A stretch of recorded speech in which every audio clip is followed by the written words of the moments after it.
So the podcast that y'all do, which is a very successful podcast, Thank you. Kind of one of the reasons why I wanted to start one. Whose idea was it? I already knew that because you ain't that they smart. used to tell me. It was him. Yeah, they used to tell me all the time, you need a podcast, you need a podcast. I didn't know what a podcast was. And then, no disrespect, but I went and looked at one of the podcasts that was out, and I was like, why would anybody watch this? This is not good. This is corny. But then he sent me an article one morning that said, Spotify allocates $417 million the first quarter of the year to podcast. 2019. 2019. Around when they I started said, dishing you out break money to them Joe goddamn Rogan and cameras all out. that stuff. There's Yeah. some money out there for us. If they giving out $417 million from January to April, there's some goddamn money out there for us. And I called him early in the morning. I said, just read this, man. Because he if it ain't sports, he don't give a about sports. He don't. So he read it. He called me back. I said, listen, I'm going to call you later. We're going to have this paperwork. Just sign this DocuSign. I got the LLC set up, had the logo drawn up. I got with the Shay. I said, Shay, listen, we got to get this logo trademark. And April 17th, 2019 was the first day we came out. It was game time. It was on after that. We ain't never stopped since. First episode went to number 2 in the world behind Joe Rogan. And where'd you learn all that? In jail, LLC, and all that? Always, I was one of them dudes, like, I was in jail, so I was like, I ain't trying to be in jail. Meaning just on some goofy stuff. You know, when you, after spending a long amount of time in jail, all the conversations get old. So you're like, damn, I can't keep coming back. It's like, all right, I heard all the war stories. You got money, you all the chicks, you did this, you did that. That's old.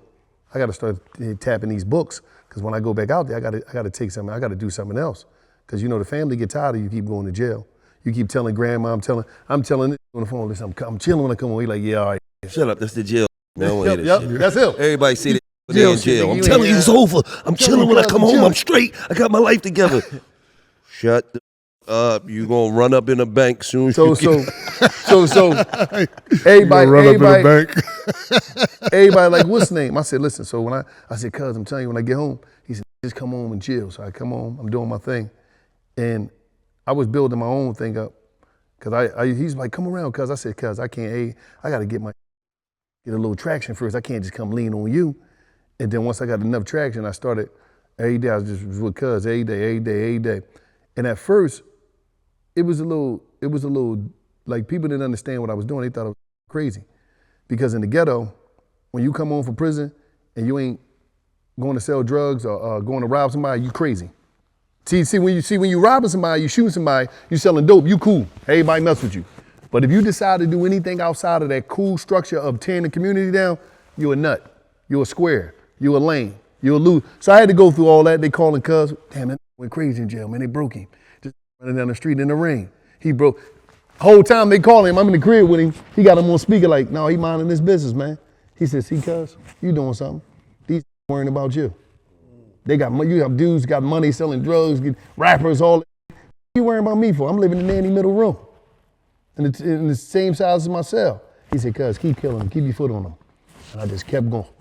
And we just kept doing our thing, and it was like, it just turned, you know, we just stayed down. So I wanted to ask about that. So we have a segment by the General about the breakout moment.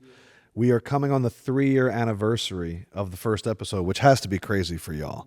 Because it's what a hell of a 3 years. Like, congratulations.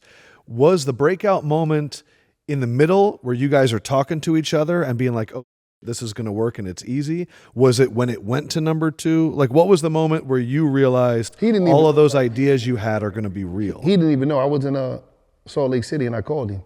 He told me, how you know? Because he don't pay attention to none of it. See, one thing about me, I live in my own world. Yeah. Like, I don't with nobody. I wake up, I go to my studio house, I smoke my, I meet my producers there. Bet on a game, watch the game, Right, and hang out with your woman. Go home. And I'm the You're one, looking at I'm everything. I'm the one that's on everything. Cause I wouldn't know 90% of that go on in the world if it wasn't for him. He send me up because me, I live in my box. Yeah. I don't even want to come out of my box. It's healthy. Because anything you can name in life I done been through. Shot, anything. So anybody that come around with that type of negative energy is like, get him out of here. Out of here. No, because he's like that too. I live in a certain space and I don't care who you are.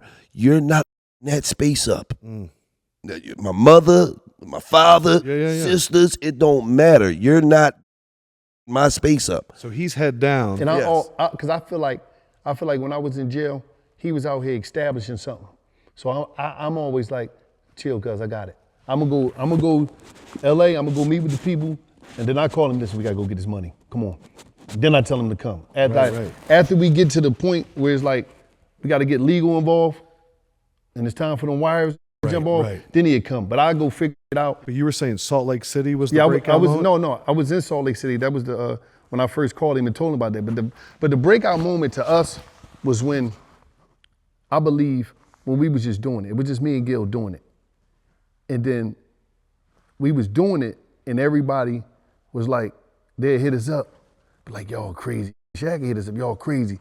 And then people be like, we got to come on there with y'all. We got to sit on the couch with y'all. That's when we knew it was converting. You understand, this around COVID time. You're damn right it was. And people still like, Snoop, like, yo, come on, man, I got to get on there. Shaq, Doug, like the first time Shaq came to do it with us, we was Cascade, around not far from here. And he didn't even know that he came through. And in 24 hours, we did 5 shows in the Airbnb. We did him, we did 85 South, we did Russ, we did some Magic City Strippers, and we did Young Thug. We went to the studio in 24 hours and got up out of here. Wow. So we was slamming them out. And I'm talking about, it was so many people that we had the labels calling us. I'm talking about, we was doing probably like, at one time, we probably was doing like damn near 30 shows a month. Wow. And we flying everywhere. So I knew it was real. I said, it's real. I said, it was just like, because everybody was like, man, Kevin Durant, I got to kick it with y'all, man. Y'all crazy. So we knew that we brung something different to the game, and we made it just cool. And then when we start seeing a bunch of people in our DMs and hitting us up, I'm starting a podcast, and a bunch of people just started them. Yeah. So we was like, okay, this what's up. You know what I mean? People when we first started, we didn't have no guests. It was just me and him. Which is the best way to go. Yeah, because we wanted the podcast to be based around what we saying, not who we bringing. You know, and then after we signed the deal, we still didn't bring nobody. We still had it, you know what I mean, just us. And then we said, okay, let's take it to the next level now. Yeah. And in the fact that we having people like, you having people like Shaq, you having people like Prime, you having all these legendary legends that we look to growing up, like, damn, they sit here with us. But what made it even more stronger was when, hold up, I hate Gille because he's sports fanatic for no reason. Yeah. He's a sports loser for no reason. We both have an addiction, so he's we're just feeding a loser because his teams never win, mine's do. So at the end of the day, I'm like, oh, wait till I tell him, because he don't know. I'm like, hold up, cuz I just seen the clip. They got our stuff on ESPN. They're reporting from our stuff. Yeah. He like, he couldn't believe it. I sent him to join. He like, and the next thing you know, clip at the episode after episode, ESPN kept taking our stuff and using our stuff. You got $1 million worth of games. Sat down with Kevin Durant. They keep using our stuff. I'm like, damn. You know what I mean? So he like, you know, because he's sports boy. So it was like. But see, I was able to break it down. I'm like, because none of the athletes don't want to go talk to ESPN for an hour. They get interrogated. They don't want to even. Here is a free space where it's almost like we just at a barbershop kicking, or we at somebody's basement, we just kicking and just chopping game. Yeah. That's why they'd come kicking with us for an hour, but they not going to ESPN. They not going to, they like, nah, I'd rather. So all that got y'all to Barstool. So the $50 million deal with Barstool, that's true? Well, it wasn't 50. More? But it was Spotify first. Okay, Spotify first. Spotify came in. What was my man name over at Spotify? I want to shout him out. What is Lester? What was it? Something Holt? Courtney Holt. Courtney Holt. Got Shout scary. Out to Courtney Holt. Scary? It got scary when he called, because I called Gille. He called, I don't know how he got my number. Oh, that's scary. And this dude used to like run Disney, all this stuff. Want? He said, how much you want? Wallo's like. He asked that question. Wallo was scared.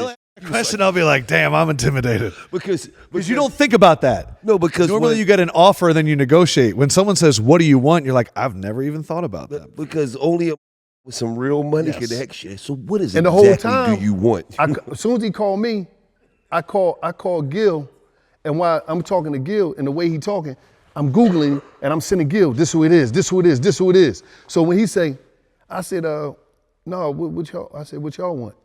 He said, we want to own everything. I said, listen, I got to get legal involved, man. We're going to call you back. I got to get legal. Click. And I hung up. He said, "What you hang up for?" I said, "Cuz that was spooky, man. I was scared, man. I didn't know what was going on, right?" He said, "I want everything." I said, "Oh, what's everything?" I didn't know. So he started going back to jail, man. Last time he told me that, my back hurt. yeah, everything. That sounds scary. I said, "Damn." You be, Give me somebody tell everything, you, Wallo. somebody say, "What do you want?" Just tell me a number. I'm like, I said, "No, you're right, cuz we got to get up out of here." But I mean, we had to jump off the boat. I was like, and then shout out to Shaka Zulu too. From Shaka Zulu was somebody that called us one time, and he was like, "Man, I got to plug y'all with Spotify." He might have got a number from him, but that was going through. And the next thing you know, we was in the office with Barstool for our first deal, and they was like, they wasn't playing. They was Barstool got it. Barstool was able to be like, "No, you guys are here today, but you guys will be here tomorrow." We trying to get in see it. early. We trying to get in early. We see it. So shout out to Dave and Erica because they was, they some good people and they could really see our vision. Yeah, they support creators and they understand distribution.